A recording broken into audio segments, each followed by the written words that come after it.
अब जैसे कि जम सके तम की रही है शब्द जो दिया ना लास्ट में तत्वार सूत्र ने उपसंहार करते हुए या प्रथम मंगलाचरण में, तो उसमें ये कहा गया कि जितनी हमारी शक्ति है उतना हमें करना चाहिए, है ना।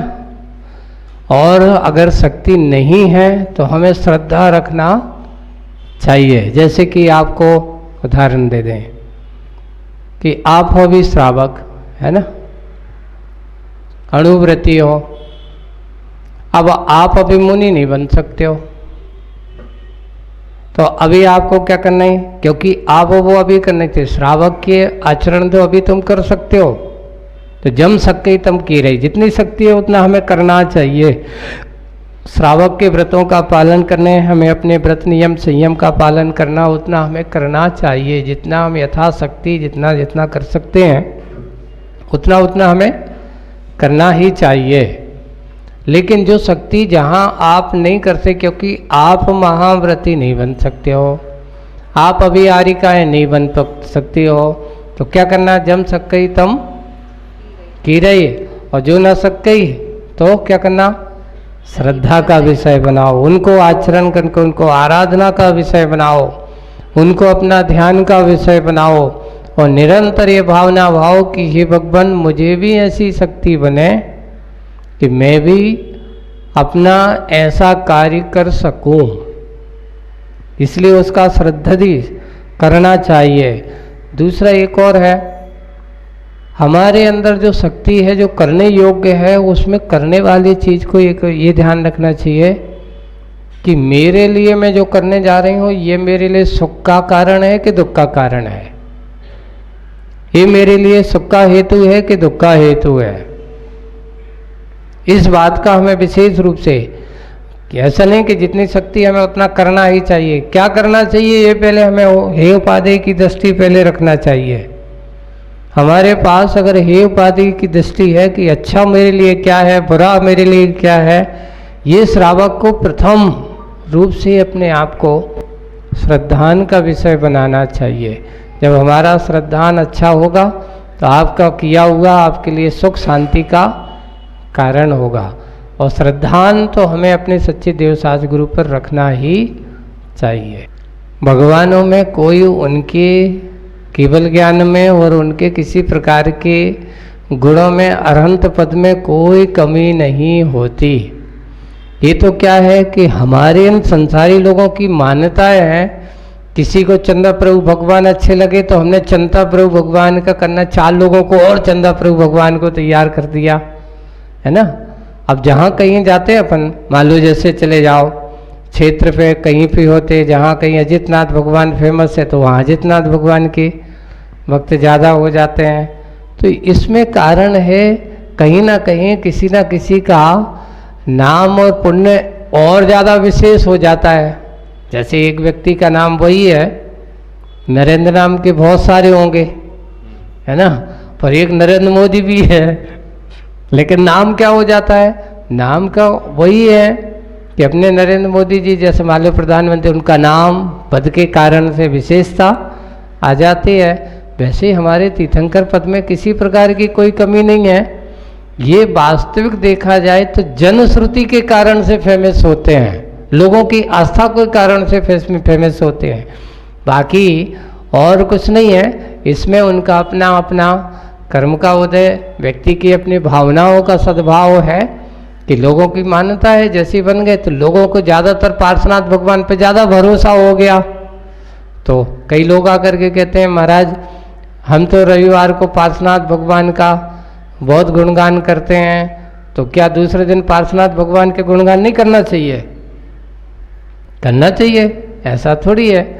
बस ये हमारी मान्यताओं की और विचारधाराओं की हमारी सोच के कारण से, बाकी गुणों में हमारे भगवंतों में कोई अंतर नहीं है। प्रसिद्धि का कारण व्यक्ति की आस्थाएं हैं, हमारी भक्तियां हैं, हमारे अंदर के विचार हैं। ज़्यादा लोगों ने उनको अपना विषय शांतिनाथ को बना दिया, पार्श्वनाथ भगवान को बना लिया, महावीर भगवान को बना लिया, आदिनाथ भगवान को बना लिया, चंदा प्रभु आदि।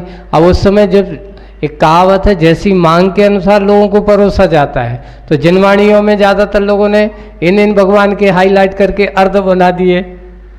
पूजन तो सबकी दी है, अलग से लोगों को इनकी आदत है कि इतने लोगों भगवान के अर्घ चढ़ाना अलग से विशेष रूप से। तो उसके कारण से और अपन को लगता है कि भाई जब जो ज़्यादा लोग जैसे होते वैसे वैसे किताबों में भी संरचनाएं होने लगती है। तो उसकी मानसिकता यही है कि इसको भक्तों की भक्ति ने ही बनाया है, बाकी हमारे भगवान के गुणों में कोई कमी, चाहे आदिनाथ से लेकर के महावीर तक सब एक से ही उनके यश कीर्ति आदि जो भी है सब होता है। अनंतानुबंधी की संयोजना का अर्थ ये होता है कि जो अनंत संसार का कारण होती है, तो उसकी जब संयोजना विसंयोजना अपन करते हैं ना, तो उसमें क्या होता है कि उसके जैसे कि अप्रत्याख्यान है, प्रत्याख्यान है, संजुलन है। तो कोई मुनि महाराज जैसे छठे सातवें गुण स्थानवर्ती थे, तो उस समय अनंतानुबंधी की स्थिति अनुभाग को संजुलन के रूप में परिवर्तित कर देना, इसका नाम हो जाएगा। अब जब तक 10वें गुण स्थान में करता है, अब अनंतानुबंधी अनंता रूप में नहीं आ रही है, उसको किसके रूप में संयोजित कर दिया? संजुलन के रूप में। सो उसका नाम दे दिया गया संयोजना। अनंतानुबंधी की क्या कर दी? विसंयोजना। विशेष रूप से उसके स्थिति अनुभाव को कम करके, पोटेंसी को कम करके और पर प्रकृति रूप में परिवर्तित कर देना। करेगा कसाय कसाय में ही होगा, है ना, यहाँ मिथ्यात्व रूप में नहीं होगा। दर्शन मोहिनी अलग है और चारित्र मोहिनी अलग है। तो विसंयोजना का अर्थ विशेष रूप से उसको संशोधित आदि करके उसके स्थिति अनुभाग की जो अनंत रूप है, कुछ समय के लिए उसको अभी संक्रमण, जिसका विसंयोजना का रूप, उसको संक्रमण ना करके उसका नाम दिया विसंयोजना, है ना। तो ऐसे विसंयोजना नाम दे दिया जाता है। अब आगे जा करके उपसम आदि किया, विसंयोजना करके कर दिया, आगे पहुंचा, पुनः जा करके वो संयोजित हो सकती है, अनंतानुबंधी के रूप में आ सकती है, क्योंकि अभी अपन ने उसके स्थिति अनुभाग को कम किया, बीच में उसका उदय आया, जाकर के पुनः संयोजक नीचे गिरा देगा परिणामों के कारण से। उसके तीव्र परिणाम उदय आया, पुनः नीचे आ सकता है, मिथ्यात्व में ले जा सकता है।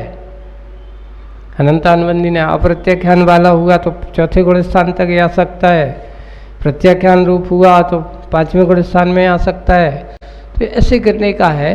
तो विसंयोजना का अर्थ मिटाना नहीं है, विसंयोजना का अर्थ पर प्रकृति रूप उनको कर देने का नाम होता है। क्षयउपशम का अर्थ होता है कि जैसे कि अपने यहाँ 3 चीज़ें होती हैं। क्या होती है?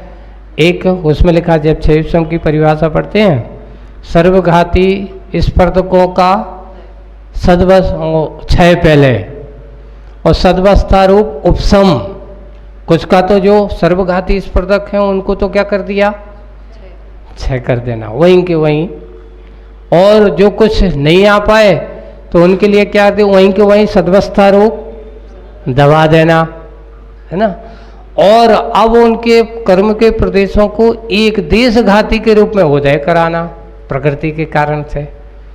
तो धीरे धीरे धीरे धीरे उसको निकाल रहे हैं एक देश रूप से। इसका नाम क्षयउपशम है।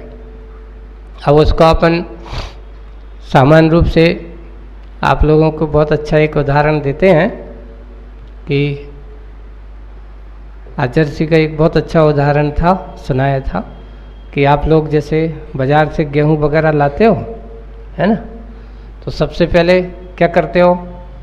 पहले जैसे वो तो ये चलाएंगे तो पूरा कचरा जितना होता ना, पहली फटकार में क्या हो, उसको ऐसा करके जितना कचरा होगा पहले लाएगा, उसको एक झटका दिया बाहर, एक झटका दिया, उसको कचरे को क्या कर दिया? ये हो गया 6, है ना। और फिर बाद में उसको चलाते हो और नीचे नीचे जो कचरा होगा वो भी कचरा अब क्या करते हैं? वहाँ पे और बाहर जो एक बार का जो सबसे पहला मोटा मोटा था उसका कर दिया 6, और कुछ जो कचरा बचा या मालो है नीचे अपन ऊपर गेहूं वगैरह जो बनाते हैं नीचे जो छोटा मोटा होगा तो नीचे दबता रहेगा, तो वो क्या होगा वहीं के वहीं सद्वस्था रूप उपशम। अब धीरे धीरे करके अब वो जो गेहूं जो साफ सुथरा कचरा निकल गया, अब उसमें से एक एक करके जो काम के हैं एक तरफे से ऐसा किनारा बनाते धीरे धीरे धीरे धीरे, ऐसा ना कि कचरा ना जाए। तो उस गेहूं को एक बार निकालते हैं, दूसरी बार निकालते हैं, तीसरी बार निकालते हैं, लास्ट में ऐसे ऐसे करते करते तो वो देशघाती रूप से निकालते चले जाते हैं। तो ये अपने प्रयोग में तुम लोग अगर देखा जाए घर में अपने काम करते हो तो ये सब क्षयोपशम के काम करते रहते हो, पर प्रैक्टिकल हम उसमें चिंतन करें, ऐसा चिंतन का विषय बनाए। जैसे गेहूं फटकते समय भी आपका क्षयोपशम भाव हो रहा है ना, तो ऐसे ही बनाई जाती है। क्षयोपशम का परिणाम ऐसे अपने परिणामों से प्रदेशों की अपेक्षा से सर्वघाती और देशघाती। तो सर्वघाती को सबसे पहले क्षय, फिर बाद में सद्वस्था रूप उपशम, और देशघाती रूप में उन कर्म प्रदेशों का उदय। तो उसका नाम क्षय भी है, उपशम भी है और उदय भी है, तो इसका नाम क्षयोपशम ऐसा बन जाता है। एक अपने यहाँ ये लिखा जाता है जब साक्षात तीर्थंकरों का सद्भाव होता है, और एक नियोग एक संयोग ही ऐसा है कि तीर्थंकर प्रकृति की सत्ता वाले जो होते हैं वो कभी किसी के गुरु नहीं बनाते, स्वयं उनके अंदर स्वयं बुद्ध कहा गया उनको, वो किसी से बोधित नहीं होते।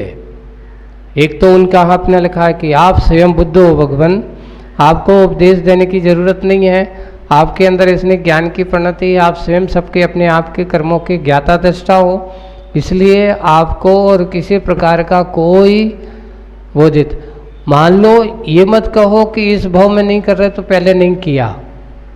पहले हमारे यहाँ उन्होंने जो तीर्थंकर प्रकृति का बंद किया है, उन्होंने ऐसे हजारों मुनि महाराजों की भैयावृत्ति की है ना पहले।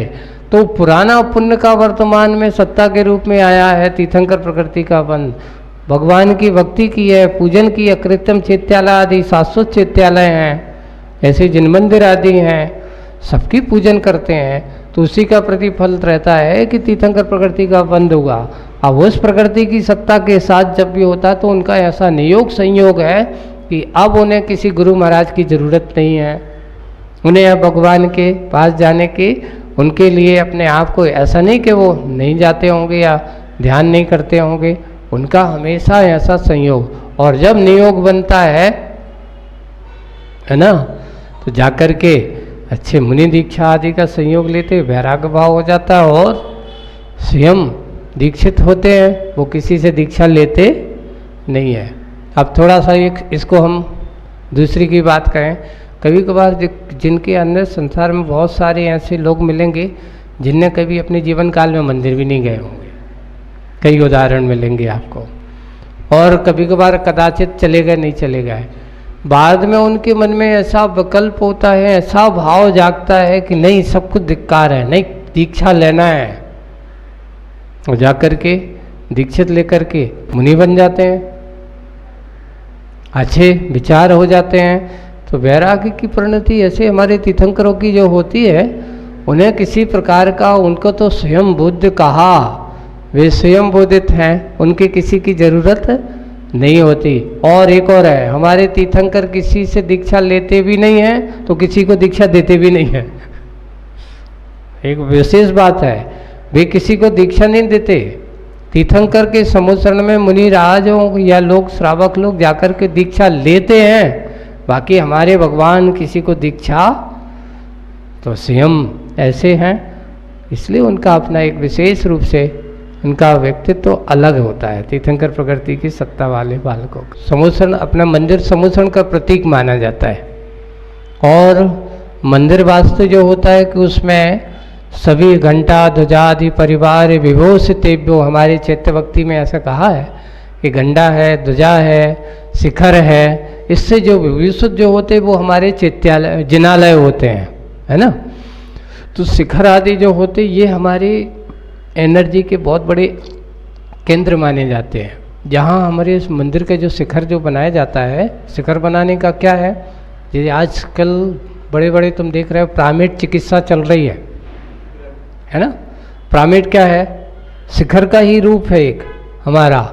तो ये जो शिखर जो बनाते थे, तो अपने जहाँ भगवान को बिठाते, भगवान की एनर्जी और उस वातावरण की एनर्जी को और विशुद्ध बनाने के लिए पिरामिड बहुत बड़ा एक अपना है। इसके बारे में रिसर्च पढ़ा होगा तुमने, मिस्र की ममियाँ, एक उसके बारे में तुम पाठ पढ़ना कि लोगों ने कहा कि इस पिरामिडों में अंदर उन्होंने अनेक ममियाँ रखीं और वो बिल्कुल यथावत बनी रहीं, वहाँ उनकी सड़न गलन नहीं हुआ। तो उसकी एनर्जी का एक बहुत बड़ा कारण बनाया जाता है। तो मंदिर में मुख्य रूप से शिखर वाला मंदिर बनाने का उद्देश्य यही है कि मंदिर का वास्तु और शिखर के माध्यम से उस मंदिर की एनर्जी को और बढ़ाना। अब बड़े बड़े मल्टी और फ्लैक्स और इस प्रकार की जगहें यहाँ पर कम हैं।